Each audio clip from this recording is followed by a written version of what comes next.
Cheryl Glickman is the kind of person who can make a whole day feel safe by lining it up like dominoes. She's in her early 40s, living alone in a Los Angeles house that's too quiet, too tidy, and too full of rules only she understands. She carries a literal lump in her throat, feelings turned physical, that sends her to a chromotherapist, Dr. Jens Broyard, who promises relief through color and careful attention. Cheryl wants the world to be solvable if she can just name the category she's in.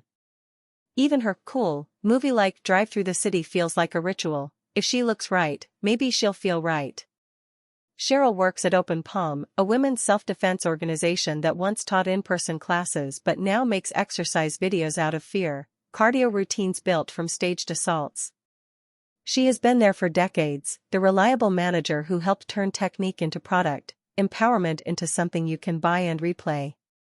Yet the workplace that sells strong women keeps shrinking her world, pushing her to work from home, summoning her only when needed, treating her as both essential and faintly inconvenient. It's a pointed contradiction. Cheryl is surrounded by the language of protection, but her own life is built from small capitulations. Her emotional engine runs on fantasy, and its main fuel is Philip Bettelheim, an older board member at Open Palm. Philip is wealthy, crude, and powerful in that soft, institutional way that never has to apologize. Cheryl convinces herself their souls have been intertwined across 100,000 lifetimes, a romance so ancient it excuses everything he does in the present. She studies his gestures, how he touches her necklace, how he says her name, as if they're coded love letters. In Cheryl's mind, devotion becomes a method of survival. If she can assign cosmic meaning to her longing, then longing won't feel like neglect. There's another haunting thread in her inner life: babies. As a child, Cheryl once met an infant boy while babysitting and felt, with terrifying certainty, that his soul was connected to hers. She never learned his real name, so she christens him Kubelko Bondi, a private religion with a ridiculous, sacred name. For years she believes that same soul keeps appearing in different babies, hosted by different bodies, circling her like a planet that won't quite crash into her orbit. It reads funny at first, but the longing underneath is serious. Cheryl wants a bond that can't reject her, a love that can't say later. To keep herself from dissolving, Cheryl builds what she calls the system. It's minimalism as moral code: reuse, repurpose, compress, carpool tasks so nothing wastes time, keep surfaces clean and emotions filed away. Her house becomes an extension of her mind, ordered, defensive, quietly panicked. Even relationships are managed like errands. Be polite to Rick, the scruffy gardener who came with the house, answer coworkers with the right tone, keep everything smooth enough that no one can accuse her of being difficult. The system doesn't make her happy, it makes her contained, and containment is close enough to safety. Then her bosses, Suzanne and Carl Stengel, ask for a small favor: could their 21-year-old daughter, Clee, stay with Cheryl for a while? The request is framed as community, as kindness, as something a good woman would do without hesitation. Cheryl agrees before she can properly resist, because saying no would crack her self-image as dependable and generous.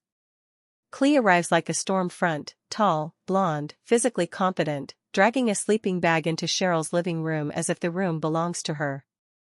The house, Cheryl's carefully curated shell, now has a wild animal inside it. Clee is everything Cheryl cannot metabolize. She doesn't clean. She doesn't explain. She doesn't apologize. She sprawls on the floor watching TV, leaving dishes, leaving hair, leaving smell, taking up space with the boldness of someone who has never tried to become invisible. Cheryl retreats to the laundry room to breathe, and the novel turns domestic irritation into a pressure cooker of class, gender, and power, who gets to exist loudly, and who has learned to survive by shrinking. It starts like a roommate nightmare, but the tension is too charged to remain ordinary. The first act of violence is shocking because it's both brutal and oddly precise. Clee pins Cheryl, presses her body into a wall, forces her to feel the truth of her own fear. Cheryl doesn't call the police. She doesn't kick Clee out. Instead, she does what she always does: she narrates, rationalizes, reorganizes. When Cheryl can't admit a desire or a boundary directly, she translates it into a scenario. She turns conflict into role-play, something she can label, rehearse, and survive. The book makes a daring claim here: sometimes people use practice to avoid telling the truth, and sometimes practice is the only way the truth can be spoken. Cheryl begins to frame their fights as reenactments from Open Palm's old self-defense videos, the same canned dialogue, the same attacker types, the same moves you do when the world won't listen to your voice. In one scenario, Clee becomes the first bad man, the one in denim, the one who comes into a woman's space and makes trouble. This is where the title lives, not as moral judgment, but as a role in choreography. Their bodies learn a grammar of pushing and yielding, grabbing and escaping, and the line between practice and need starts to blur. Violence becomes a language they share when ordinary intimacy feels impossible. Meanwhile, Philip escalates from fantasy object to active contaminant. He confides in Cheryl about a 16-year-old girl named Kirsten, and he asks Cheryl for permission to sleep with her. He sends crude texts and breathless updates, expecting Cheryl to receive them like sacred disclosures. It's grotesque, but it also gives Cheryl a perverse sense of importance. Philip wants her blessing, he needs her as witness. In her loneliness, even this feels like intimacy. July refuses easy satire. She shows how a person can be harmed and complicit at the same time, not because she's evil, but because she's starving. Cheryl's work life mirrors her private performance. The Stengels insist their staff reenact an office ritual brought back from a trip to Japan, formal, decontextualized, like a dance whose meaning has been lost but whose steps are mandatory. Cheryl participates because she always participates. She is trained to perform appropriate behavior until it becomes identity. Open Palm, in this sense, is not just a job, it's a factory for scripts: how to speak, how to move, how to smile through discomfort. The book keeps asking, what is a self, if not a set of rehearsed responses, and what happens when someone like Clee refuses the script entirely? Cheryl seeks help through therapy, first through color treatments and then through sessions with Ruth Ann, who keeps prying Cheryl out of her stories. Ruth Ann asks a deceptively simple question: how does Cheryl Glickman feel? And Cheryl realizes how often she has been hosting other people's desires, especially Philip's. Therapy becomes a mirror that doesn't flatter. It shows Cheryl that her fantasies are not just quirky, they are load-bearing structures. Without them, she fears she will collapse. The lump in her throat becomes a symbol of everything she has swallowed: anger, desire, grief, and the small humiliations that pile up until they feel like anatomy. As Cheryl's anger and arousal build, her imagination mutates. She masturbates compulsively, imagines Clee in scenarios, sometimes imagines herself as Philip, sometimes imagines Clee as both attacker and savior. July writes these moments with blunt, unglamorous clarity, making desire feel like an intrusive thought and a survival tactic at once.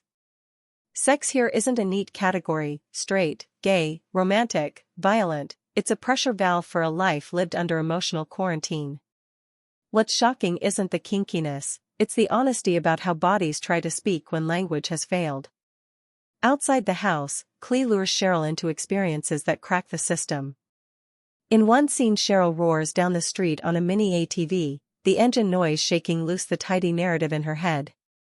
Clee and her friend Kate become tiny figures behind her, screaming for her to come back, while Cheryl tastes something like freedom: reckless, embarrassing, mystical, hilarious. These eruptions matter because they show Cheryl discovering sensation without immediately turning it into a rule. The system can't swallow everything, sometimes life spills out anyway, and sometimes that spill is salvation. The relationship between Cheryl and Clee keeps changing: costumes, enemy, sparring partner, mother, aunt, girlfriend. One day Cheryl is disgusted by Clee's laziness and her body's presence, the next she's aching for the closeness of their fights, the way they touch without having to say "I want you." In a key turning point, Clee's aggression forces Cheryl into vulnerability, and Cheryl admits sadness instead of describing it from a safe distance. Their intimacy is morally confusing, part caretaking, part obsession, part erotic charge, but it's also real in a way Cheryl's life has rarely allowed. Then the stunningly ordinary circumstance arrives: Clee is pregnant. The novel's tone shifts without losing its weirdness. Suddenly bodies aren't just sites of fantasy but sites of consequence. Suzanne and Carl refuse to act as grandparents, they keep their distance, treating pregnancy like a problem they can outsource. Cheryl, meanwhile, feels the old Kubelko Bondi longing flare up like a beacon. She becomes practical, alert, oddly competent. The woman who has spent years staging attacks in order to teach defense now faces something she can't choreograph, a new life arriving without instructions. The pregnancy brings tenderness and terror. Clee talks about abortion, adoption, bodily autonomy, and Cheryl listens like someone learning a language that turns out to be her mother tongue.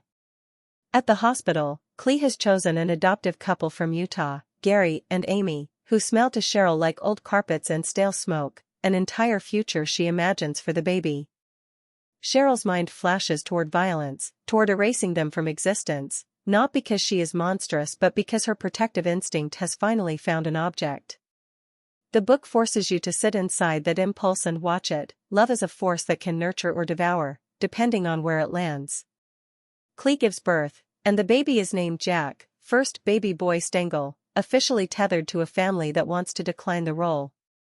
The hospital becomes a theater of expectations: nurses, forms, lactation consultants, machines that demand milk and compliance. Clee struggles to nurse, to pump, to attach her body to the idea of motherhood. Cheryl is there beside her, absorbing instructions, translating chaos into steps the way she always has. But now the steps are not pretend. The earlier self-defense routines, how to hold someone off, how to get free, echo oddly in scenes of holding a newborn close. The newborn months are where July's writing turns brutally specific: sleeplessness, colic, the physical comedy of a body that leaks and trembles and keeps going. Cheryl becomes the baby's steady center. She talks to Jack with strange tenderness, narrating him into being the way she once narrated Kubelko Bondi. Here the symbolism clicks. Kubelko Bondi was never only a baby, he was Cheryl's yearning for a relationship that can't be gamed.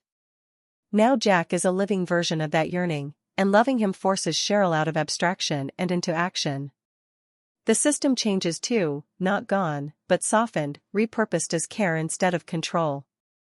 As Cheryl and Clee stumble through co-parenting, their bond strains. Clee wants escape, Cheryl wants structure, both want recognition without knowing how to ask. They have moments of closeness that feel like a relationship and moments of distance that feel like abandonment practiced in advance. Meanwhile, Philip still exists like a toxin Cheryl hasn't fully flushed. The novel keeps showing how old patterns linger: Cheryl seeking approval from someone who degrades her, Cheryl offering herself as a container for other people's chaos, Cheryl mistaking proximity for love. Motherhood doesn't magically cure her, it just raises the stakes on whether she'll finally speak. The late revelation lands like an ice cube down the spine: Philip is Jack's father. In one of Philip's final, pathetic visits, Cheryl pieces together what Clee wouldn't say and what Philip can't even fully acknowledge. The man Cheryl mythologized turns out to have reached into her home in the most literal, violating way: sex that was never romantic destiny, just appetite and entitlement. And yet Cheryl still feels the pull to sleep with him, to complete the story she built. July doesn't offer the clean catharsis of "and then she woke up." She shows how trauma, desire, and habit can braid together so tightly that freedom feels like tearing off skin. By the time Cheryl becomes Jack's legal guardian, the novel has redrawn the idea of family.